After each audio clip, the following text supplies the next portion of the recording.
विश्व प्रकृति संरक्षण दिवस का आयोजन।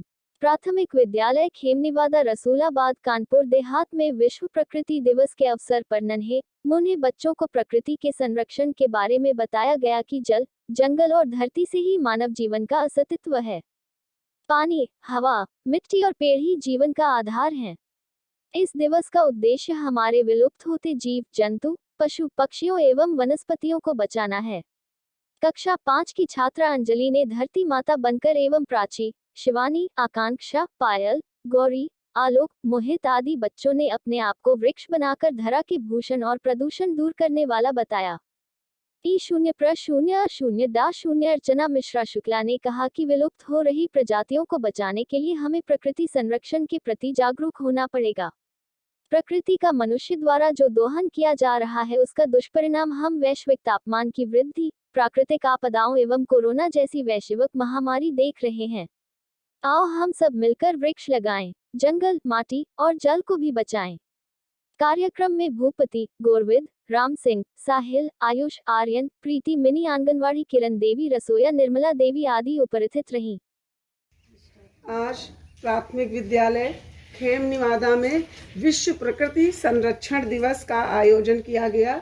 यहाँ छोटे छोटे बच्चे सब एकत्रित हैं और प्रकृति के संरक्षण के बारे में जान रहे हैं, सुन रहे हैं और समझ रहे हैं। प्रकृति के कुछ प्रतीकों को अपने साथ लगाए हुए हैं और धरती माता के रूप में हमारी क्लास 5 की बच्ची है अंजलि, जो धरती माता का नेतृत्व कर रही हैं।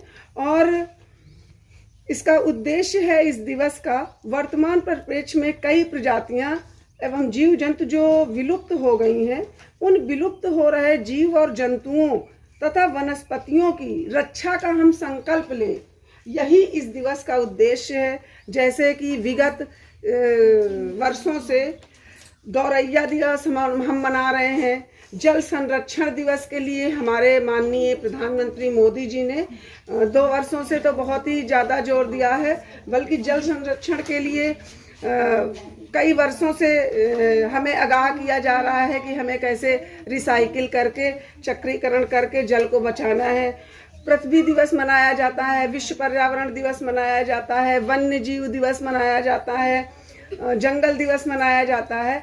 इन सब का उद्देश्य सिर्फ यही है कि हम जनमानस जो हमारा अस्तित्व है वह बना रहे। यदि प्रकृति नहीं है तो हम भी कहीं बचेंगे नहीं। यदि प्रकृति नहीं है तो कुछ भी नहीं है। जैसे हमारे जीवन का सबसे जो मुख्य चीज़ है जल, जल के बिना कुछ नहीं। जंगल बहुत ही महत्वपूर्ण है और जमीन के बिना तो प्रकृति हो ही नहीं सकती। इन तीनों का मिश्रण ही प्रकृति है। हम इसे प्रदूषित करते हैं अपने लाभ के लिए, अपने कार्यों को साधारण तरीके से करके उसके प्रति जागरूक नहीं रहते हैं। उसका हम प्रयोग तो करते हैं, लेकिन उसके लिए हमें हमारे कर्तव्य क्या है, उसकी रक्षा कैसे करनी है, या हम उतना ही लें जितना हम प्रयोग कर सके। यदि हम यह सब करें तो काफ़ी कुछ पर्यावरण को सहयोग दे सकते हैं। पानी, हवा, मिट्टी, ऊर्जा और जैसे मिनरल्स हैं, वनस्पतियां हैं, पशु पक्षियाँ हैं, यह सारे जो प्राकृतिक संसाधन हैं, इनका हमने विगत वर्षों से अंधाधुंध दोहन किया है। यही कारण है कि ग्लोबल वार्मिंग, प्राकृतिक जो आपदाएं आ रही हैं, बढ़ता हुआ जो तापमान है, हम लोग गर्मी गर्मी चिल्लाते हैं। यही जलवायु परिवर्तन और जो कई तरह की बीमारियों का कारण बन दंश को हम लोगों ने बहुत सहा है, बर्दाश्त किया है, जिससे हमारी अर्थव्यवस्था तक खराब हो गई है। यह सब कहीं ना कहीं प्रकृति से जुड़ी हुई चीज़ें ही हैं और हमें हर तरीके से अपनी मिट्टी को बचाना है, अपने पेड़ पौधों को बचाना है, अब जीव जंतुओं को बचाना है। मिट्टी की खुदाई हो रही है, पहाड़ काटे जा रहे हैं, अंधाधुंध निर्माण कार्य हो रहा है।